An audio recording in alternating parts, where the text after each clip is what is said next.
আজ সকালে ঘুম থেকে উঠে ওয়াশরুমে যাই, তখন দেখি আমার জাজ আমার আগেই ঘুম থেকে উঠেছে। অথচ সে কখনোই সাধারণত সকালে ঘুম থেকে ওঠে না। সকাল 8টা 9টা, এমনকি অনেক সময় সকাল 10টার পর সে ঘুম থেকে ওঠে। আমি প্রতিদিনই সব কাজ করি, তখন কারো কোনো সমস্যা হয় না। ওয়াশরুম থেকে বের হয়ে দেখি আমার শ্বশুর শাশুড়িও ঘুম থেকে উঠে গিয়েছেন, আর আমার যা ঘর ঝাড়ু দিচ্ছে। আর আমার যাকে শাশুড়ি বলছিলেন ঝাড়ুটা আমাকে দাও, ঘরটা আমি ঝাড়ু দিই, কিন্তু আমার যা শাশুড়িকে ঝাড়ুটি দেয়নি, সে নিজেই ঘরটা ঝাড়ু দিল। আমি তখন রুটি বানানোর জন্য প্রস্তুতি নিচ্ছিলাম। এমন সময় শাশুড়ি এসে বললেন, তুমি কি কখনোই আমার জন্য রুটি বানিয়ে দিতে পারো না? অথচ গত 3-4 দিন ধরে তিনি নিজের ইচ্ছায় নিজেই রুটি বানিয়েছেন। সারা বছর তো আমি নিজেই রুটি বানাই। মনে হয় তিনি বিরক্ত হয়েছেন যে আমি আরো আগে কেন ঘুম থেকে উঠে ঘর ঝাড়ু দেইনি, রুটি বানিয়ে রেডি করে রাখিনি। এরপর আমার শাশুড়ি বলতে লাগলেন, কাজ করলে শরীরের গায়ের মাংস কমে যায় না। অথচ শাশুড়ি বড় বউকে তো সামান্য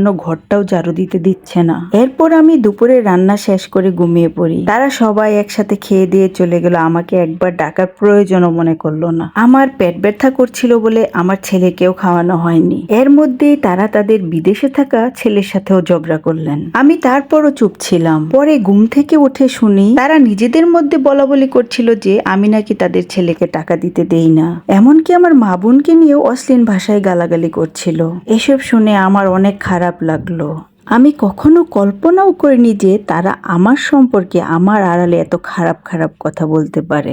অথচ সামনে এলে কত ভালো ব্যবহার করে, কত ভালো ভালো কথা বলে। এগুলো শোনার পর তাদের সাথে আর কথা বলতেও ইচ্ছে করছে না। সব কথা আমার স্বামীর কাছে বলার পর সে বলল, তোমাকে তো কিছু বলেনি, তোমার সামনে তো বলেনি, সব কথা তোমার আড়ালে বলেছে, সেটা তো আর তোমাকে বলা হয়নি। কিন্তু তারা তো জানে না আমার আড়ালে বলা কথাগুলো আমি তাদের সব কথা শুনেছি। আমি এটা আর সহ্য করতে পারছি না। এটা কি বাসার সবার কাছে কথাগুলো জানানো উচিত হবে? যদিও মনে হয় সবাই একই পক্ষের, তারা সবাই তো একসাথেই কথা বলছিল। কারণ আমাদের লাভ ম্যারেজ হয়েছে বলে এই বাসার কেউ আমাকে সেই রকম পছন্দ করে না। অথচ আমি সব সময় সবার সাথে মিলেমিশে, সবার মন পাওয়ার, সবার সাথে মিলেমিশে থাকারই চেষ্টা করি। গল্পটি পাঠিয়েছে নাম প্রকাশে অনিচ্ছুক এক আপু। জীবনের যে কোনো সুখ দুঃখে বাস্তব জীবনের গল্প পাঠানোর জন্য যোগাযোগ করুন আমাদের ইনবক্স। গল্পটি কেমন লেগেছে আর আমার আজকের রান্নাগুলো কেমন লেগেছে অবশ্যই কমেন্টে জানাবেন। আপনাদের সাথে গল্পটি শেয়ার করতে করতে কিন্তু আমার এদিকে রান্নাও কমপ্লিট হয়ে গেল।